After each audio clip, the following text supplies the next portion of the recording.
Hello, I'm Dr. Kasturi R. Naik and I welcome you back to the weekly inspirational segment. The intention of today's segment is to share why I do what I do. So let's begin. You know what? Self-empowerment is something which was deeply rooted into me since my childhood.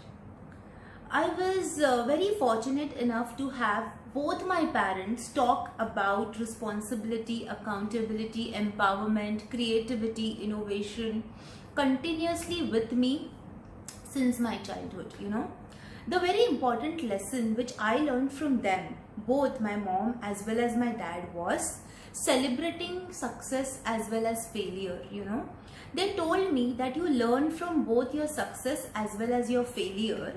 And they were perfectly fine with me even sometimes failing in life, They were perfectly fine with it. The only thing which they told me was, whenever you're successful, maybe you're doing something right. So just have a pathway to your brain of whatever you did right. Be very clear about what maybe you did right and because of which you got that success. And whenever there is a failure, there can be different reasons why you failed. So just learn from that failure. But only thing is, never in your life allow any idea, any process which you have in your mind, don't leave it without experimenting with it. That is a beautiful learning which I got from my parents, which is one of the reason of why I do what I do. It got deeply ingrained in me that self-empowerment for me meant experimenting, trying different things, and then being okay with a success or a failure, being perfectly fine with both of it and moving ahead. Or sometimes maybe crying, venting it out, letting it out, speaking it out and moving ahead, okay? Without having an environment where I was judged or where I was questioned or where I was not, listened to. It never happened in my home environment, and that is a very important learning which I got. That was my first exposure to self-empowerment, okay? Then my work life started. I started working, so my plans were very clear that I wanted to work for 1 to 1.5 years in a corporate world where I could understand I wanted to do my career as an educator in the field of human resources. So I wanted to understand how a human resources functions in a corporate world. So for 1.5 years, I did my job in a recruitment firm where I understood the roots of recruitment and selection, and then I moved ahead into my journey as an educator. But because I was working for a consultancy and I got connected to so many HR people and so many employees outside, I came to know about the very important thing which was prevalent in the corporate world and which is still prevalent in the corporate world: incivility, rudeness, and the kind of culture sometimes which inbreds because of incivility and rudeness.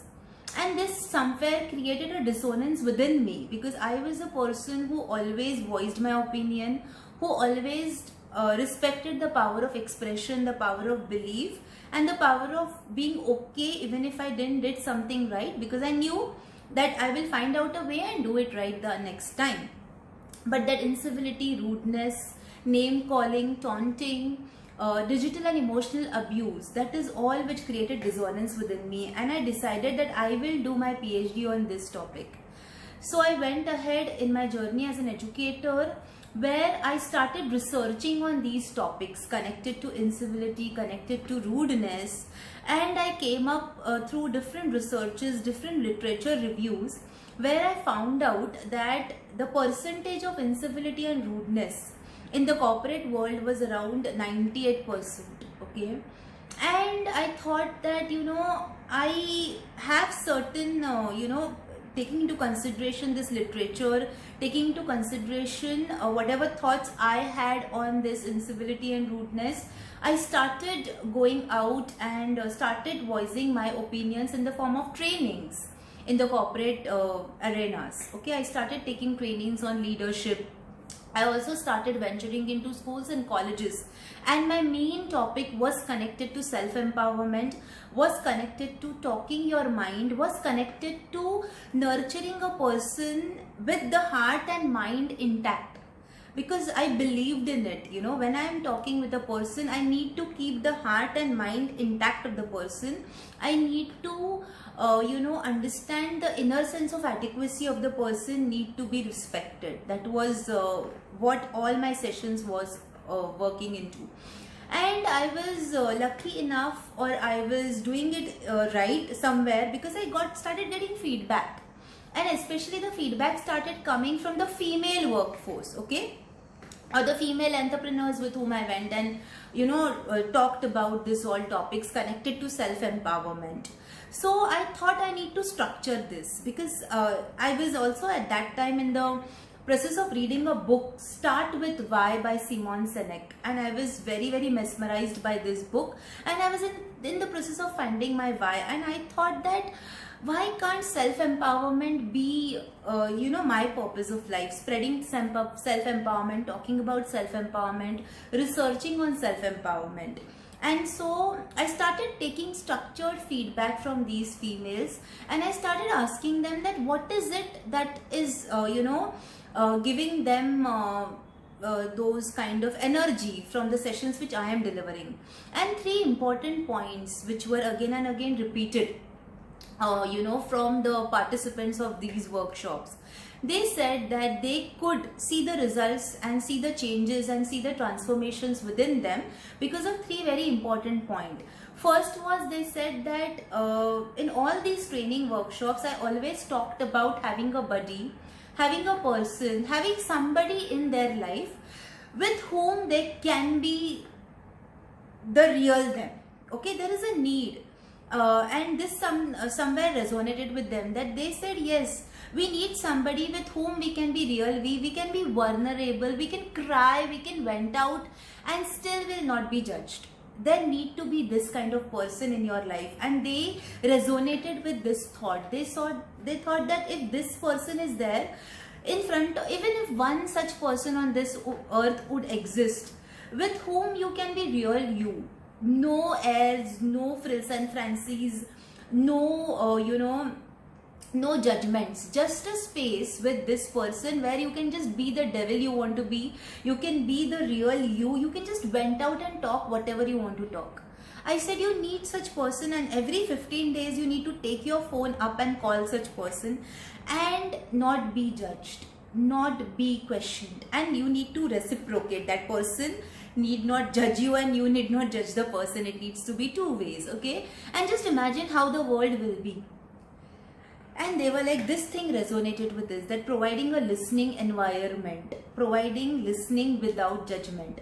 Second thing which they said resonated with them was honoring boundaries, which I talked about, saying yes and no without guilt, having this physical, mental and emotional boundaries, where you can say yes and no without guilt, without being judged, where you can also listen to yes and no, because they said that we cannot say yes and no because we can't listen to it.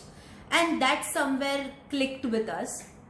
And the third very important thing they said which clicked with us was the statement which I every time used to repeat, culture eats strategy for lunch. This was something from the book which I was reading, and this book was from by the author, and the name of the author was Kurt Kaufman and Kathy Sorensen. So this is the book which I was reading at that particular time, and I used to keep on repeating that culture is strategy for breakfast. And this is not only in the organization. I used to tell that this is, boil this down from the organization to the department, to the team members, to the individual, you as an individual. What are you feeding your strategies? What are you feeding your goals? Are you feeding your goals with fear, anxiety, and lots of resentment and lots of doubt, or are you feeding your goal with love? Because Matt Tenney, he also speaks about the need of leadership with love. I was also hearing one of the conference recently in 2020 itself, where they said that gone are the days of leadership with muscles, gone are the days of leadership with only mind. We need leadership with the right blend of heart and mind now. after 2020, after pandemic especially, and that is a true leadership where there is a culture of self-empowerment. And such culture, if it is eaten by the strategy, then the strategies will always be healthy. The strategies will always take the right blend of emotional health as well as the financial wealth and blend together. So they said that these three things, struck with me, and I was like, this is my why. This is my purpose of life. This is why I'm going to get up every day in the morning, and I am going to invest in my learning and sharing this with others. I am also going to start honoring my boundaries and saying yes and no whenever I require. I will preach, and I will preach whatever I practice. I will walk the talk. And I told thanks to them that this feedback matters a lot to me. So these three things. One is listening. So this is my why. Providing an environment of listening where no judgment is happening. Listening just for the sake of listening. Listening just because I want to give an environment of possibilities happening. If this is provided, how will the life be? And just trying to preach this, how will the life be? How will the world be? Listening for the sake of listening.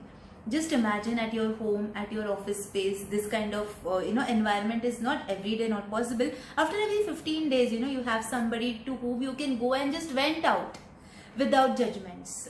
Second was honoring boundaries, saying yes and no, and listening to yes and no without guilt, without judgments. And the third, very important, and these boundaries need to be physical, mental, emotional boundaries, okay? And the third very, very important thing, which I, the feedback which I got and which I resonated with, that this is my why. Culture eats strategy for lunch. So are you feeding, start with you, are you feeding your strategy, your goals with a culture of fear, anxiety, not possible, just a dream? Or are you feeding with love, trust and respect, that I will be seen and recognized for my talents? I have the right to take pause. I have the right to slow down, to stop, to take a breath, to observe, to process possibilities. And I'm feeding only my strategy and my goals, the culture of love, trust. Yeah. So this was all about why I do what I do. So why I do, for spreading self-empowerment. What I do, I basically use, different tools and different techniques like self-awareness, self-management, social awareness and relationship management, so that I can create, especially, facilitate, especially females, who are ready to lead their life, who are ready to lead an organization, who are ready to lead their own families with lots of love, lots of compassion, with better outcomes and personal effectiveness, with lots of self-care and with lots of self-empowerment. Yeah.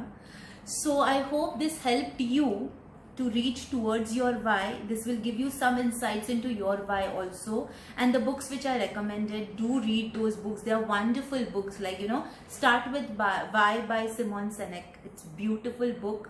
And Culture Eats Strategy for Lunch.